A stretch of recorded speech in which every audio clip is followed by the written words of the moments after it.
Today we're going to work on supply and demand zones, which are an absolute game changer. And just by looking at this one, this is supply and this one is demand.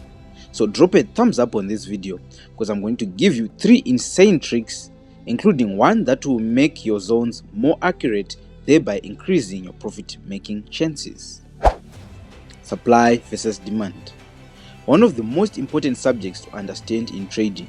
Everyone is talking about it these days, and if you subscribe to this channel, be sure that by the end of this video you will know how and why I drew this red and green stuff.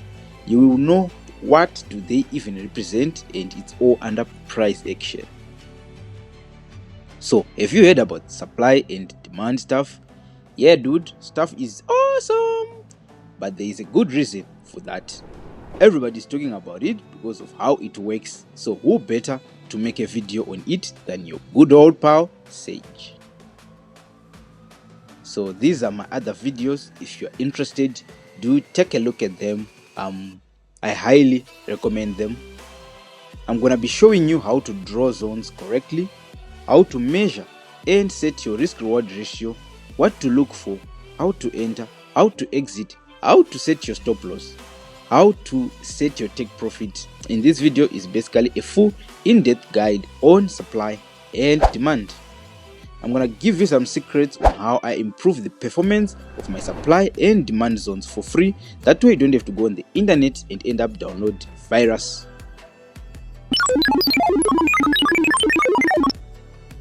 So what is supply and what is demand? Supply is an area where price had an aggressive selling, and demand is an area where price and aggressive buying. So supply is going down and demand is going up.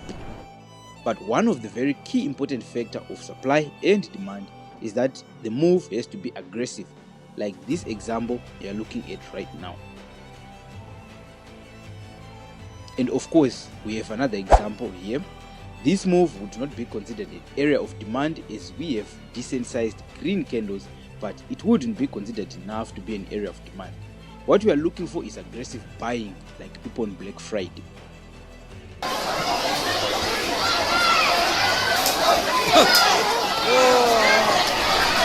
So for example, here you can see from this point on here that there was an extreme buying once price hit this area. So once price hit this zone, there was aggressive buying. As you can see from this price action right there, this would be considered a successful demand zone. So recap, you need aggressive buying or selling in order for it to be a good zone. If it's just a couple of candles moving up or down, it's not considered a supply and demand zone. Let's move on how to draw these zones correctly. Then I'll give you a secret trick to make them more accurate. So there are many ways to draw supply and demand zone. Everyone has their way of doing it, and this is just how I personally do it, as I have seen the best results with this method. Here we have our chart, and as you can see, we did step 1 and found some aggressive buying. Like how I like to draw my demand zones, I find the opposite colored candle before the aggressive move. So this is a large aggressive upward move. We're going to draw a demand zone. So that we want to do is find a red candle right before the aggressive buying. Then you'd want to draw your area from the height of the candle. So from the low to the high of the candle, this is your demand zone. Here's an example we found for supply. Here we have aggressive selling. So we find the green candle right before the big move. Draw an area from the low to the high of the candle. This is our supply zone. Pretty simple. So that is the easy part, and you might think that since it's simple, then F that strategy because I'm gonna beat it to the max. But fuck me? No. Fuck you. But not all of these areas that we draw are going to be good areas. Actually, most of them are going to be invalid area. So this is how you see a valid area from an invalid area. But before we go any further, do sign up using the link in my description. You can just go straight there, or the pinned comment in the you know what it is. So following the steps I told you, you set up your demand zones, and we need price to break this structure here, which it does means this zone is now validated and we can trade. So a valid zone is determined by break of structure. For example, here on the blue line, this time we have another aggressive downward movement, but this time is different and it does not break the structure. So this zone is not validated and we would not trade off of it. It needs to have an aggressive move and have a break of structure to be a balanced zone.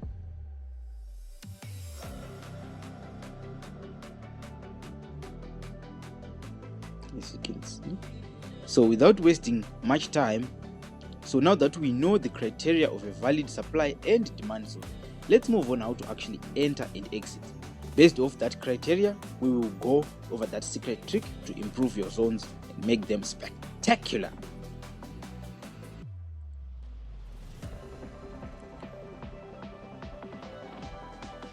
So from this side, it's going to be pretty simple. We're going to do stage 1. The first part is to identify the zone, and then you need to draw your rectangle to show the demand zone. So by connecting the previous candle of the opposite, that's how you determine the size of your demand zone. All right, I hope that one is very clear. The size of the previous candle is how you determine the zone that you would be working with, either demand or supply. So what we want here is a break of structure. Wait for break of structure for it to be validated as a balanced zone. So after a break of structure, we would wait for it to come back down. All right, so this is what we mean the demand zone is being tested. We wait for it to be tested. So when it gets tested, that is when you make your queue and enter. If it doesn't get tested, then you don't need to enter. You need to find another zone. So we patiently wait for it to come back down. Yes, it might take all the time it needs, but anyways, we are not rushing anyway. We need to move spontaneously, because some of our accounts cannot even afford to take one single blow. So it seems like it's coming down. Will it test our demand area? Let's see. It's almost near, but that doesn't mean it is touched. Actually wait for it to reach that zone and make contact, right? So that point it has touched our demand zone, so that is when you enter your buy. You would see right after you enter your buy, it would immediately skyrocket to the moon. So you immediately set your stop loss just right below your demand zone, and you set your take profit as follows.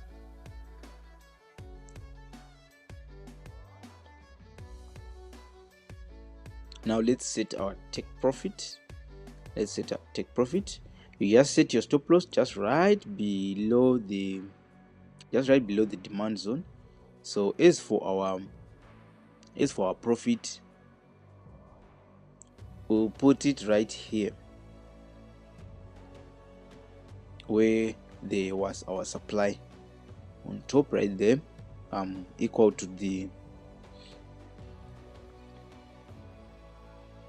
So this is a very pretty simple strategy that you can deploy to make some easy profits, and I'm going to give you that secret a little bit later. So as you see right here, the moment you buy on the below, it will definitely go the other direction. So in other words, it's almost as if it's a reversal. But then that's the problem with price action. That one's a big topic. But since I'm here, I'm going to cover almost everything of it and give you guys strategies. And of course, you would need to support by signing up under the link in the description, so that we may all trade under the same broker I wouldn't want to trade off this broker and you're trading on that broker. We would want something that offers the same leverage, so that we definitely know that my account is getting the same product as yours.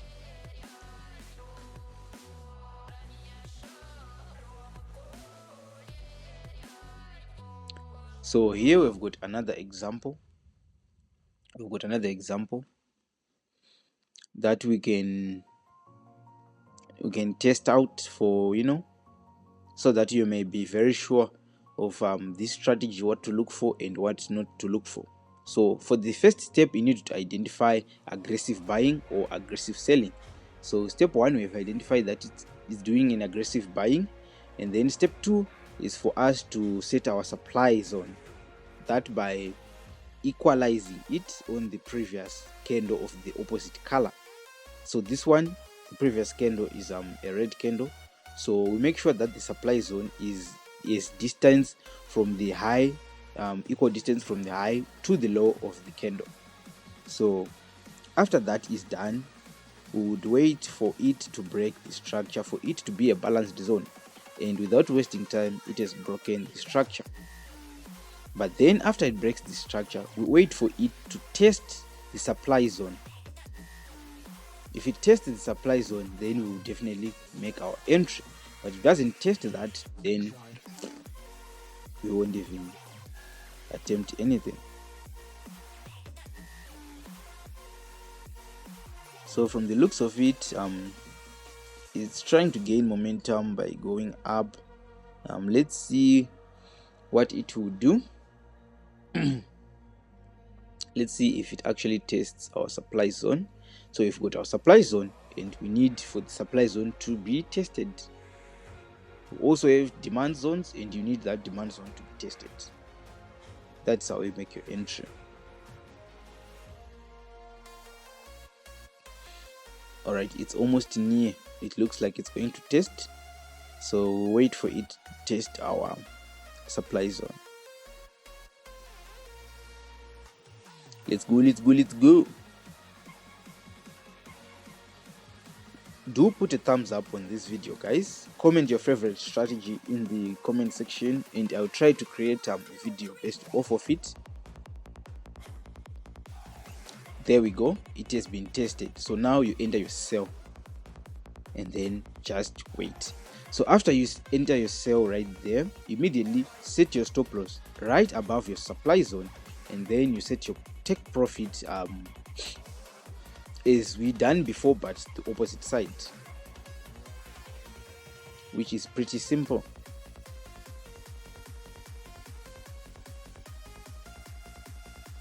Let me show you. So let's start with our stop loss. You just set it right immediately just above your supply zone like that.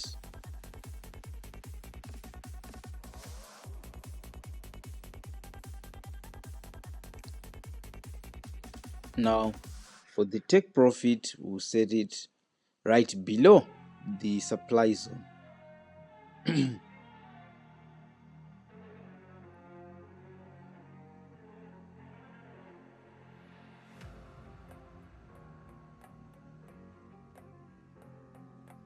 Like that. Yes, so you set your take profit is equal to you check the last aggressive selling. So on the point that the aggressive selling ended, that is how you equalize. If it is a demand zone, then obviously you check the aggressive buying. Where the aggressive buying ends, that is when you set your take profit. So all you need to do, if you know this side, then definitely the other one will be simple, because you just do the opposite like that. So for that top secret that I wanted to tell you guys, for it to be very accurate, for more accurate and best results, do entries that take time to go to your supply or demand zones, i.e. this one. You would need to take an entry from a zone that has been tested a little bit slower, if you get what I'm saying. If you check the candles right there, they are forming slow, and they have tested the zone, but you are not supposed to enter when the zone has been tested immediately. For example, you have one huge candle that just goes up or down to test the zone, that one you should not enter. It would be very aggressive. It will either blow your account or it will surpass the supply or demand zone. So this is the best example I could. For example, this one, you cannot enter here even if it's tested, because the market is very aggressive. So ciao.